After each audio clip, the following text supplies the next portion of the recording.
अस्सलाम वालेकुम नाज़रीन, सियासत टीवी के प्राइम टाइम में आप सबका तहदीद से इस्तकबाल है। मैं हूं फरजान अहमद। सबसे पहले पेश है प्राइम टाइम की हेडलाइंस। कांग्रेस हुकूमत ने अपने पहले ही साल में 60,000 मुलाजिमतें फराहम की। चीफ मिनिस्टर रेवंत रेड्डी का दावा, KTR को किया चैलेंज। कहा, आइंदा इलेक्शन में 100 असम्बली सीटें और पार्लियामेंट में कम से कम 15 नशिस्तें हासिल करेगी कांग्रेस। साबिक़ रियासती वज़ीर KTR ने आबी मसाइल पानी की तकसीम पर बहस के लिए चीफ मिनिस्टर रेवंत रेड्डी के चैलेंज को किया कबूल। रेवंत हुकूमत पर अवामी वादों की अदम तकमील का भी लगाया इल्ज़ाम। कांग्रेस मुल्क के आइन को बचाएगी। तेलंगाना कांग्रेस तरक्याती कामों पर मजीद बेहतर अंदाज में तवज्जो देगी। कांग्रेस सदर खड़गे के हैदराबाद दौरे पर रियासती वज़ीर पूनम प्रभाकर का बयान। ठाकरे बरदान की तारीखी एकजहती, 20 साल बाद मराठी विजय रैली में स्टेज शेयर किया। राज ठाकरे और उद्धव ठाकरे की मुलाकात से नई सियासी सफबंदी के इशारे। मुस्लिम पर्सनल बोर्ड की हिदायत पर बेंगलुरु में वक्फ एक्ट के खिलाफ एहतजाज। कर्नाटक में मजीद बड़े एहतजाजों का किया गया ऐलान। कांग्रेस तर्जुमान जयराम रमेश ने पहलगाम मामला, पार्लिमान इजलास और दीगर उमूर पर दिया बयान। कहा, मोदी हुकूमत मुल्की मामलात पर संजीदगी का करे मुजाहरा। गाजा में इसराइली फौज के बदतरीन हमले जारी। 24 घंटों में मजीद 150 फलस्तीनी बाशिंदे शहीद। हमास के मुस्बित रद्दअमल के बाद ट्रंप को अगले हफ्ते जंगबंदी मुआहदे की है उम्मीद। और ट्रंप ने टैक्स में कटौती अखराजात के बिग ब्यूटीफुल बिल पर दस्तखत कर दिए। अमरीकी मईशत पर पड़ेंगे गहरे असरात। हेडलाइंस आपने देखी और पेश खबरों की तफसीलात। शुरुआत करेंगे बड़ी खबरों से। चीफ मिनिस्टर रेवंत रेड्डी ने दावत किया कि कांग्रेस हुकूमत ने अपने पहले ही साल में 60,000 मुलाजिमतें फराहम की। उन्होंने ऐलान किया कि हम इन तमाम उम्मीदवारों को LB स्टेडियम में जमा करेंगे और किसी को उसमें शक है तो वो एक गिनती करके दिखाएंगे। एक भी कम हो तो माफ़ी मांगे और अपने अहदे से इस्तीफा देने तैयार रहेंगे। और रेवंत रेड्डी ने यह भी कहा कि अगले इलेक्शन में 100 नशिस्तें असम्बली में और पार्लियामेंट में कम से कम 15 नशिस्तें हासिल की जाएंगी। उन्होंने KTR को कई उमूर पर लेकर चैलेंज भी किया। आपको मैं वादा करना चाहता हूं, आने वाले चुनाव में 15 parliament seat, 100 assembly seat Telangana में जिताएंगे। दिल्ली को हम 15 पार्लियामेंट MP को बना भेज देंगे। 100 MLAs को जिता के यही दोबारा हम सरकार बनाएंगे। आपके जिम्मेदारी सोनिया जी को, राहुल गांधी जी को, प्रियंका जी को, KC वेणुगोपाल जी को आप यहां पर लेकर आना। सरकार जिताने का जिम्मेदारी हमारे भाइयों का। हमारा 100 MLA से एक भी कम पड़ा मुझे पूछना। 100 से एक भी कम नहीं होने दूंगा, ये मेरा वादा है। पिछले बार मैं वादा किया, वरन रंगारेड्डी जिले में राजीव गांधी चौरस्ता में आपको वादा किया था सरकार बनाने का। सितंबर 17, 2023 उस दिन सोनिया जी को, आपको, हमारे कार्यकर्ता, हमारे भाई लोग आपको वादा किया 2023 दिसंबर में कांग्रेस सरकार बनाने का। आज 3 साल पहले हम लोग आपको वादा कर रहे हैं, हमारे वादा को सोनिया जी को पहुंचा दो। आने वाले चुनाव में 100 MLA को जिताएंगे, सरकार बनाएंगे। 15 पार्लियामेंट मेंबर्स को हम दिल्ली भेज देंगे। आप दिल्ली में सरकार बनाओ, हमारे तरफ से हम लोग मेहनत करेंगे। ये हमारे वादा है। सही है ना? साबिक़ रियासती वज़ीर KTR ने अभी मसाइल पानी की तकसीम और दीगर मामलात को लेकर रेवंत रेड्डी के चैलेंज को कबूल किया। KTR ने प्रेस कॉन्फ्रेंस भी की और कहा कि तेलंगाना के चीफ मिनिस्टर 72 घंटे में मुकाम तय करे ताकि बहस की जा सके। KTR ने रेवंत हुकूमत के दावों को मुस्तरद कर दिया और कहा कि अवाम से किए गए वादे भी पूरे नहीं किए गए। आइए देखते हैं KTR का ये बयान। In foul language and has actually gone to the extent of saying that unless people are stripped and thrashed, they would not understand the greatness of Srimati Indira Gandhi. I would like to ask Mr. Rahul Gandhi, who preaches constitutional values, who preaches the concept of मोहब्बत का दुकान, क्या यही है आपका मोहब्बत का दुकान? आपके मुख्यमंत्री जो यहाँ के पे CM बन गए और आपके लिए और आपके AICC के लिए तेलंगाना को जिन्होंने ATM बना दिया, कहते हैं कि इंदिरा जी की ग्रेटनेस जानने के लिए यहाँ के तेलंगाना की जनता को स्ट्रिप करके, नंगा करके मारना पड़ेगा, तभी जाके इंदिरा जी की ग्रेटनेस समझ आएगी। ऐसे वाहियात भाषा बोलने वाले चीफ मिनिस्टर और हर तरह के चीटिंग करने वाले चीफ मिनिस्टर को तेलंगाना बर्दाश्त नहीं करेगी। राहुल जी, आप समझ सकते हैं आपकी दुविधा क्योंकि उन्होंने आपके लिए एटीएम बना दिया तेलंगाना राज को, आप तो उनकी राज चलने दे रहे हो। पर यहां की जनता आज गुस्से में है, आग्रह के साथ कह रही है कि ऐसे जो हरकत है, हर किसी को चीट करने की जो काम पिछले 18 महीने से चल रही है, इसको जरूर इसका मुंह तोड़ जवाब तेलंगाना जरूर देगा और मौके के इंतजार में। रियासती वज़ीर पूनम प्रभाकर ने कहा कि कांग्रेस मुल्क के आइन को बचाएगी और सिर्फ उस पैगाम को फैलाए और पार्टी कानूनों से मिलने के लिए तंजीम के आईसीसी सदर और जनरल सेक्रेटरी ने हैदराबाद का दौरा किया था, जिससे कांग्रेस कारकुनों को एक अच्छा हौसला और पैगाम मिला। पूनम प्रभाकर ने भी दावा किया कि तेलंगाना कांग्रेस आने वाले दिनों में मजीद बेहतर अंदाज में काम करेगी। तेलंगाना प्रदेश कांग्रेस से जो जय बापू जय भीम जय संविधान का प्रोग्राम गांव-गांव तक हमारा प्रदेश में प्रोग्राम हुआ था, तो हर गांव की कांग्रेस अध्यक्ष से डायरेक्ट एआईसीसी अध्यक्ष मुलाकात करके आने वाला दिन में संगठन को मजबूत करे। संगठन इस देश के लिए जरूरी है, कांग्रेस ही इस देश की संविधान को बचाएगा, यही बात कहने के लिए और पूरा कार्यकर्ता से मिलने के लिए सीधा एआईसीसी अध्यक्ष और संगठन के जनरल सेक्रेटरी यहां आए हैं। तेलंगाना कांग्रेस के लिए एक नया जोश है। आने वाला दिन में हर गांव में कांग्रेस का जो संविधान बचाने की बात हो और जो आज सरकार की डेवलपमेंट की बात हो और संगठन की मजबूत करके आने वाला हर चीज पे कांग्रेस की आगे बढ़वाने के लिए हमारा लोगों को जोश मिला है इन लोगों दोनों आने से। और मल्लिकार्जुन खड़गे जी भी बहुत बढ़िया अच्छा बोले। सुबह भी पीएसी मीटिंग हुआ, बाद में एक्सटेंडेड जनरल बॉडी हुआ, दोनों में भी बहुत बढ़िया हमको संदेश मिला है। आने वाला दिन में और जोश से तेलंगाना कांग्रेस काम करेगा। तेलंगाना के रियासती वज़ीर जी विवेक ने कहा कि आइन में रद्दबदल का सवाल ही पैदा नहीं होता। आरएसएस वालों ने कह रखा है कि वो लफ्ज़ सेक्युलर को तब्दील करेंगे, लेकिन हम हरगिज़ ऐसा होने नहीं देंगे। उन्होंने भी कहा कि कांग्रेस आरएसएस के नज़रियात पर अमल आवरी होने नहीं देगी। उन्होंने भी कहा कि हैदराबाद में भी कांग्रेस मीटिंग बुनियादी तौर पर कांग्रेस कारकुनों के अंदर जोश व खरोश पैदा करने के लिए रखी गई, जिसे कांग्रेस सदर खड़गे ने खिताब किया था।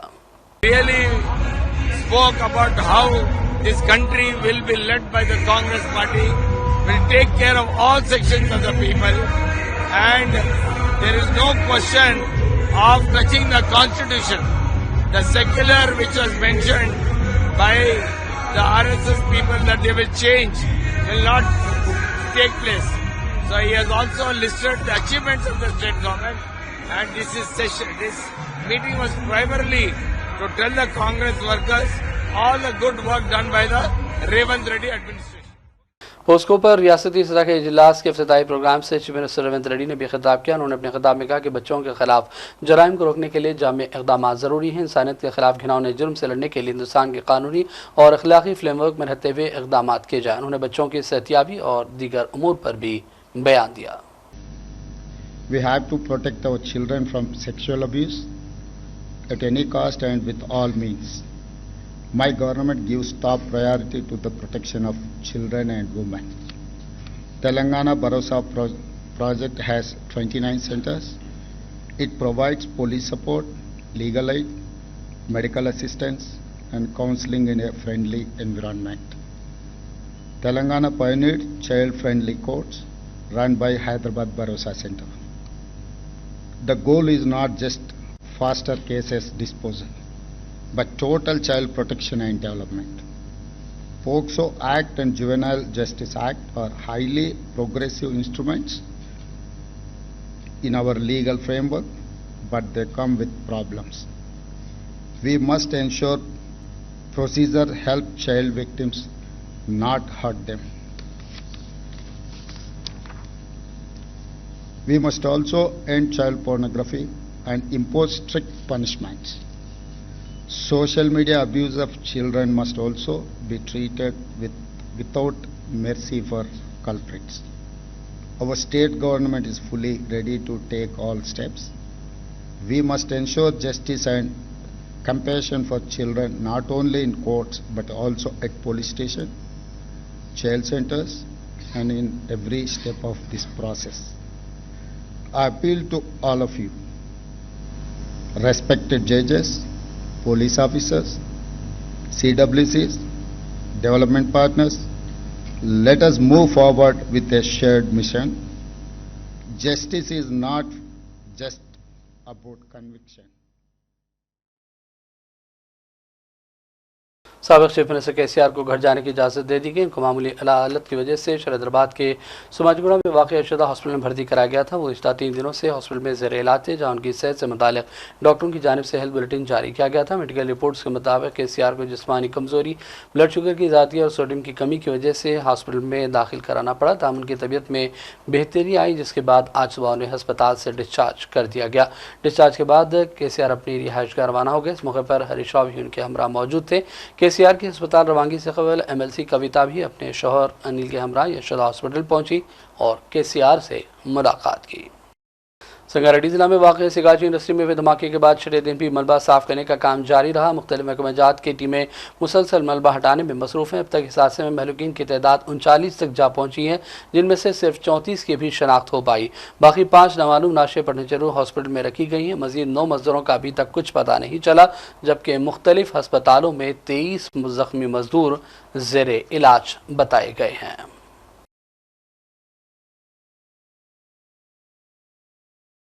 MLC आमिर अली खान, रियासती वज़रा इलेक्शन और पूनम प्रभाकर ने दबीरपुरा बीबी का अलावा पहुंचकर ढट्टी पेश की। इस मौके पर तेलंगाना वक्फ बोर्ड के चेयरमैन अजमतुल्लाह हुसैनी और दीगर कांग्रेस कायदीन भी मौजूद थे। बाद में रियासती वज़रा ने मीडिया से बातचीत की और मुहर्रमुल हराम के जुलूस और उसके इंतजामात के हवाले से बयान दिया।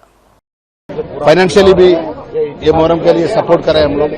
कल गए के साल में 50 लाख से तो अभी तो 70 लाख दिए हम। अभी अंबार के लिए एडिशनल 10 लाख दिए। जो भी है पुलिस वाले और रेवेन्यू वाले को पूरा भी जो फैसिलिटीज करना है उसके लिए हम लोग को ऑर्डर दे दिए। पूरा जो ऑफिसर्स भी हम बोल दिए, जो हमारा माइनॉरिटी लोग की हर एक आदमी की मुहर्रम हर साल यहाँ बहुत बड़े होता है बीबी का आलम में। तेलंगाना सरकार की तरफ से पूरा इंतजाम किया है। आज मुहर्रम के दरिया बीबी का आलम अशरुखाना में आके तेलंगाना सरकार की तरफ से पूरा इंतजाम करके यहाँ आज हम इधर शामिल हुए। बस मुहर्रम का कहीं भी दिक्कत ना हो, तेलंगाना सरकार की तरफ से पूरा देखभाल हो रहा है। तेलंगाना के जगांव जिला में एक जमीन से मुतालिक 25 साल से ज़ेर इल्तवा मुकदमे पर हाईकोर्ट ने बरहमी का इजहार किया। अदालत ने कहा कि साल 2000 में दाखिल करदा दरख्वास्त का अब तक फैसला न होना नाकाबिल कबूल है। दरख्वास्त फातिमा बेगम के वरसा ने AV की इंटरेस्ट डिवीजन एक्ट 1951 के तहत दाखिल की थी, जो जंगाओं के मुख्तलिफ मवाज़ियात से मुतालिक है। अदालत ने सवाल किया कि एक मामला दहाइयों तक कैसे ज़ेर इल्तवा रह सकता है। मुकर्रर अहदेदार के लापरवाह रवैये पर 50,000 रुपये जुर्माना फौजी बहबूद फंड में जमा करवाने का हुक्म भी दिया गया।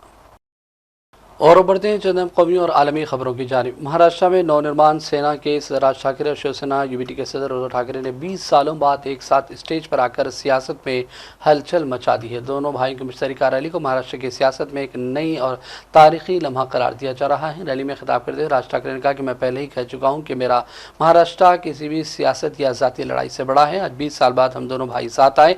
जो काम बाला साहब नहीं कर पाए वो काम देवेंद्र फडणवीस ने कर दिखाया। उन्होंने कहा कि अगर कोई महाराष्ट्र की जानिब आंख उठाकर भी देखेगा तो उसका सामना हमसे होगा। किसी को पूछे बगैर सिर्फ इक़्तिदार के बल पर फैसले लेना दुरुस्त नहीं। उद्धव ठाकरे ने कहा कि हमारी दूरियां मिटाने का काम मराठी ज़बान और आवाम ने किया है, जो सबको अच्छा लग रहा है। आज हमने सियासत से बालातर होकर इत्तेहाद की मिसाल पेश की। सबकी नज़रें हमारे इत्तेहाद पर हैं। शिवसेना UBT के लीडर आनंद दुबे ने कहा कि कई बरसों बाद हुआ कि एक सुनहरा वक्त देखा जा रहा है, जहां दो ठाकरे जो महाराष्ट्र की पहचान है सियासत के लिए नहीं बल्कि महाराष्ट्र के वक़ार के लिए एक हो गए। राज ठाकरे और उद्धव ठाकरे की मुलाकात से नई सियासी सफबंदी के इशारे भी मिल रहे हैं। मुस्लिम पर्सनल बोर्ड की हिदायत पर बेंगलुरु में वक्फ एक्ट के खिलाफ एहतजाज किया गया। इस मौके पर एहतजाजियों ने कहा कि कर्नाटक में मजीद बड़े पैमाने पर एहतजाज के मंसूबे तैयार किए गए हैं, जिसमें मोदी हुकूमत की वक्फ मामलात में मुदाखलत के खिलाफ आवाज़ बुलंद की जाएगी। एहतजाजियों ने इस मौके पर मीडिया से बातचीत की और वक्फ मामलात में BJP की मुदाखलत को नाकाबिले बर्दाश्त करार दिया। एक रोड मैप बतौर एहतजाज के पेश किया था। मुल्क की मुख्तलिफ रियासतों में उस पर अमल पैरा होते हुए इन तमाम बातों पर वक्फे से अमल करते हुए नज़र आ रहे हैं। हमारी इस रियासत में पूरी रियासत भर के लिए हज़रत अमीर शरीयत और उलमा इकराम ने यह काल दिया था कि हम इंसानी जंजीर बनाने का आज नमाज जुमा के बाद इहतिमाम करेंगे, क्योंकि हमारे शहर में बाहर निकलने की इजाज़त नहीं थी। सड़कों पर निकलकर अपने दर्द को और अपनी इस परेशानी को इजहार करने के लिए हाई कोर्ट की तरफ से थोड़ी सी रुकावट थी। तो इस वजह से हज़रत अमीर शरीयत दामत बरकातुहुम ने और उलमा ने ये ऐलान किया, कानून पर अमल करते हुए मस्जिद के दायरे में रहकर बेंगलोर में और हमारी रियासत भर में जैसा हमारे लिए मुमकिन हो वहाँ अपने एहतजाज को दर्ज करवाएं। अल्लाह का बड़ा फजल है, रियासत भर से सारी खबरें आ रही हैं कि कौम ने अपनी जिंदा दिली का सबूत दिया है और पूरे जज्बे के साथ, जोश के साथ, कोई अपनी जबान से बात किए बगैर खामोशी के साथ अपने हाथों में प्ले कार्ड्स लेकर, बैनर्स लेकर हुकूमत जो रोड मैप हमें सेंटर से दी गई है उसके ऊपर अमल जारी है। ये भी उसी का एक तकाजा है, उसी में हम लोग जो है आज जमे हैं। ये इंसानी जंजीर भी एक उनका ही एक कड़ी है, एक उनकी ही कड़ी है, तो उसी सिलसिले में आज हम जमे हैं। इंशाअल्लाह आगे चल के एक पब्लिक मीटिंग भी बहुत बड़े पैमाने पे करने का इरादा है। इंशाअल्लाह इसमें अगस्त 3rd वीक में इंशाअल्लाह तय हो जाएगा इंशाअल्लाह। और उसे कामयाब करने के लिए हम आप तमाम से मुसलमानानी बेंगलोर और मुसलमानानी कर्नाटका से अपील करते हैं कि वहाँ जम के खूब मुजाहरा करें और बताएं कि हम लोग भाई वक्फ बोर्ड की ज़मीन के लिए हमारे लिए सरकार बहुत कब्जा करना चाह रही। हमारा हक है, हमारे बाप दादा की, हमारे पुरस्तों की, हमारे वक्त कर कहीं है, दरगाहें की, मस्जिदों की, कब्रस्तानों की, इससे बहुत हमने तकलीफ हो रही है, हमारा बहुत परेशानी हो रही है। जल्दी होगा कि कांग्रेस की तरफ से रोका जा रहा है, ये हाई कोर्ट की तरफ से रोका गया है, क्योंकि सीएए एनआरसी के दौरान बेंगलोर के अंदर बहुत बड़े बड़े एहतजाज हुए। बिलाल बाग हुआ था, इंडिफिनाइट था, वो 115 दिन के लिए दिन रात था और बहुत सारे एहतजाज बहुत अलग अलग लोकेशंस में किए थे। तो यहाँ के जो लोग हैं, यहाँ की जो गवर्नमेंट है, यहाँ के जो बाशिंदे हैं, वो उस चीज से डर रहे हैं कि भाई फिर ये चीज को लेकर ये हवा हंगामा ना खड़ा कर दें। मेरी गुजारिश है जितने भी हमारे जो कांग्रेस में लीडर हैं, जो कौम के बड़े बड़े लीडर हैं, ये हाई कोर्ट के ऑर्डर को हटाएं, क्योंकि आगे चलकर यूसीसी भी आने वाला है, यूनिफॉर्म सिविल कोड भी आने वाला है। क्या वो सिर्फ फ्रीडम पार्क के मैदान में खड़ के हम इसको हटा देंगे? नहीं हटाएंगे। और पता नहीं है नए नए कैसे कैसे कानून लेकर आएंगे। तो ये जमात हमारे मुसलमान लीडरों की इस पर भी काम करे। किस पर काम करे कि भाई ये जो बेंगलुरु के ऊपर पाबंदी लगाई गई है कि सिर्फ फ्रीडम पार्क में प्रोटेस्ट करना है, इस पाबंदी को हटाने के लिए एक जमात को काम करना इंतहाई जरूरी है। जितने भी बड़े बड़े लीडर्स हैं, मैं सबका नाम लेना नहीं चाहता, अगर वो मुझे देखते हैं तो प्लीज ये बहुत जरूरी है, क्योंकि ये एक जगह पर खड़कर ये चीज को हम काबू में नहीं ला सकते। हर गली, हर कोचे में, हर कोने कोने में यह एहतजाज होना चाहिए। हमारे बच्चे भी एहतजाज करेंगे, हमारे औरतें भी एहतजाज करेंगे, हमारे बुजुर्ग भी एहतजाज करेंगे कि सिर्फ फ्रीडम पार्क में आकर को ये ठीक नहीं होगा। ये हाई कोर्ट से जो ऑर्डर है, उस हाई कोर्ट को ऑर्डर को निकालना हमारे जितने भी जिम्मेदार हैं कांग्रेस के। मुद्दा जो दस्तूर की हमारी सबसे बड़ी एक अहम एक ऐसा एक ये है कि कॉन्स्टिट्यूशनल पावर जो हर एक इंसान को, मुसलमान, हिंदू या क्रिश्चियन, ईसाई को नहीं, कि अपने पर्सनल लॉ यानी अपने कम्युनिटी या रिलीजियस बिलीफ को अपहोल्ड करने की एक प्रैक्टिस जो थी, उस पर आज आंच लगाई जा रही है इस वक्फ अमेंडमेंट बिल के। तो इसमें जो सेंट्रल गवर्नमेंट ने वक्फ अमेंडमेंट बिल जो 2025 जो लाए, इसके खिलाफ इसके खिलाफ हमारी एक पीसफुल प्रोटेस्ट। आज माहौल ऐसा बन गया है कि प्रोटेस्ट करना भी जो डेमोक्रेटिक राइट था, उसमें भी हमें पाबंदी ला रही है, उसमें भी पाबंदी लाई जा रही है। बावजूद इसके मुसलमान एक अमन परस्त रिलीजन है और हम इसको पीसफुल प्रोटेस्ट में ह्यूमन चेन बनाकर हम एक मैसेज कन्वे कर रहे हैं कि ऐसी एक कानून ना लाए जिसमें हर एक नागरिक को अपनी अपनी रिलीजियस बिलीफ को प्रैक्टिस करने में मुश्किल हो रही है। तो इसी सिलसिले में आज यहाँ पे 100 की तादाद में कादरिया मस्जिद ईदगाह में आज लोग जमा हुए हैं और आने वाले दिनों में भी ये जब तक ये कानून वापस नहीं लिया जाएगा तब तक हमारी ये प्रोटेस्ट जारी रहेगी। कांग्रेस तर्जुमान जयराम रमेश ने पहलगाम पार्लियामान इजलास और दीगर कई उमूर पर तफसीली बयान दिया। उन्होंने भी कहा कि मोदी हुकूमत संजीदगी का मुजाहरा करे और हसास मामलात पर बहस करवाए। ट्रंप के 16 मरतबा हिंद पाक जंग रुकवाने के दावों पर भी रद्द-ए-अमल जाहिर किया जाए। जयराम रमेश ने भी कहा कि मुल्क को दरपेश तमाम मसाइल पर तफसीली मुबाहिस ज़रूरी है। That we go through, so I'm not very hopeful, but Congress Party is very insistent that we must have a discussion on the fallout, what happened after Pahalgam, why Pahalgam happened, how even till today the Pahalgam terrorists have not been brought to justice. They were responsible for the attacks in Poonch, in December of 23. They were responsible for terror attacks. They were involved in the terror attacks in Gulmarg and Gagangir in October of 2024. And they were directly responsible. They perpetrated the brutal terror attack in Pahalgam in April of 2025, but they've still not been brought to justice. So we will insist on a demand. We will insist on a demand on President Trump's 16 or 17 claims for having stopped Operation Sindoor. And by the time the Parliament meets, presumably there will be a trade deal or some sort of a trade agreement with the United States. We will also want a discussion on that. But most importantly, I think for us, the big discussion has to be on China. The political, the economic, the strategic challenges that China, with which we are confronted from China. That's very important. And of course, there are other issues relating to what's happening, natural disasters, the discrimination against non-BJP ruled governments. Those issues are there. But the real issue, the fallout of the Pahalgam terror attacks, the fallout of Operation Sindoor, the fallout of this extraordinary...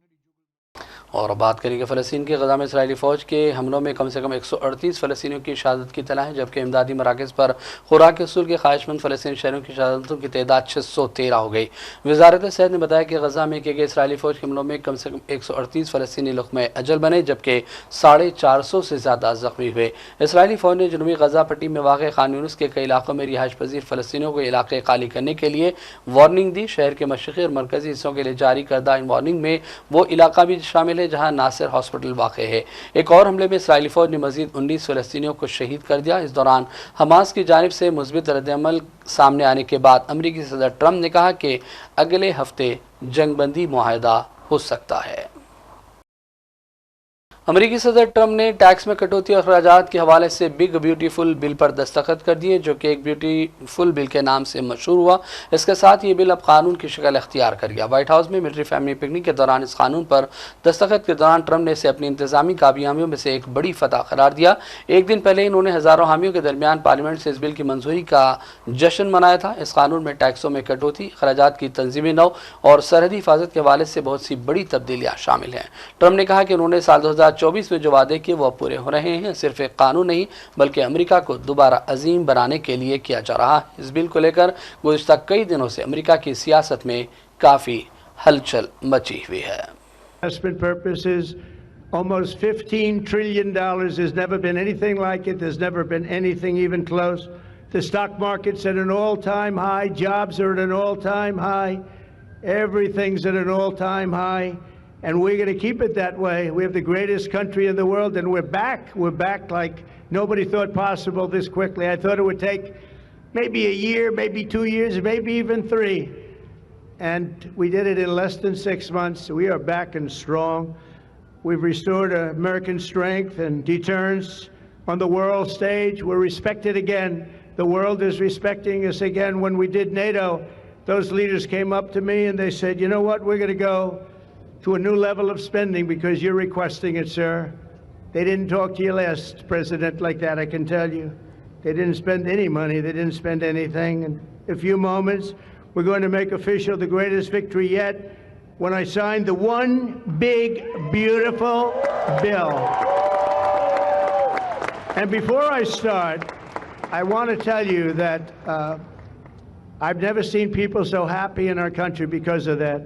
Because so many different groups of people are being taken care of, the military and civilians of all types, jobs of all types. We're adding things like the biggest tax cut in the history of our country, child tax credits. So many things are being added that we wouldn't even have time to discuss them. When we were doing it, John Thune and Mike Johnson right there, I see Mike, what a job they've done. What a job they've done. But you know, it was supposed to be in 3, 4, 5, 6, or 7 different bills. And I was on one of the fake news shows and I said, let's do it in one beautiful, big, we want one big, beautiful bill. I said that to this newscaster, and I think a lot of the congressmen and senators... और अब आखिर में headlines पर डालेंगे एक और नज़र। कांग्रेस हुकूमत ने अपने पहले ही साल में 60,000 मुलाजिमतें फराहम की। चीफ मिनिस्टर रेवंत रेड्डी का दावा, KTR को किया चैलेंज, कहा आइंदा इलेक्शन में 100 असम्बली सीटें और पार्लियामेंट में कम से कम 15 नशीसें हासिल करेगी कांग्रेस। साबिक़ा रियासती वज़ीर KTR ने आबी मसाइल पानी की तकसीम पर बहस के लिए चीफ मिनिस्टर रेवंत रेड्डी के चैलेंज को किया कबूल। रेवंत हुकूमत पर अवामी वादों की अदम तकमील का भी लगाया इल्ज़ाम। कांग्रेस मुल्क के आइन को बचाएगी। तेलंगाना कांग्रेस तरक्याती कामों पर मजीद बेहतर अंदाज में तवज्जो देगी। कांग्रेस सदर खड़गे के हैदराबाद दौरे पर रियासती वज़ीर पूनम प्रभाकर का बयान। ठाकरे बरदान की तारीखी एकजहती, 20 साल बाद मराठी विजय रैली में स्टेज शेयर किया। राज ठाकरे और उद्धव ठाकरे की मुलाकात से नई सियासी सफबंदी के इशारे। मुस्लिम पर्सनल बोर्ड की हिदायत पर बेंगलुरु में वक्फ एक्ट के खिलाफ एहतजाज। कर्नाटक में मजीद बड़े एहतजाजों का किया गया ऐलान। कांग्रेस तर्जुमान जयराम रमेश ने पहलगाम मामला, पार्लिमान इजलास और दीगर उमूर पर दिया बयान। कहा मोदी हुकूमत मुल्की मामलात पर संजीदगी का करे मुजाहरा। गाजा में इसराइली फौज के बदतरीन हमले जारी। 24 घंटों में मजीद 150 फलस्तीनी बाशिंदे शहीद। हमास के मुस्बित रद्दअमल के बाद ट्रंप को अगले हफ्ते जंगबंदी मुआहदे की है उम्मीद। और ट्रंप ने टैक्स में कटौती अखराजात के बिग ब्यूटीफुल बिल पर दस्तखत कर दिए। अमरीकी मईशत पर पड़ेंगे गहरे असरात। प्राइम टाइम का सिलसिला फिलहाल यहीं ख़त्म करते हैं। मोहम्मद फरजान अहमद को पूरी टीम के साथ इजाज़त दें। देखते रहिए सियासत TV। अल्लाह हाफ़िज़।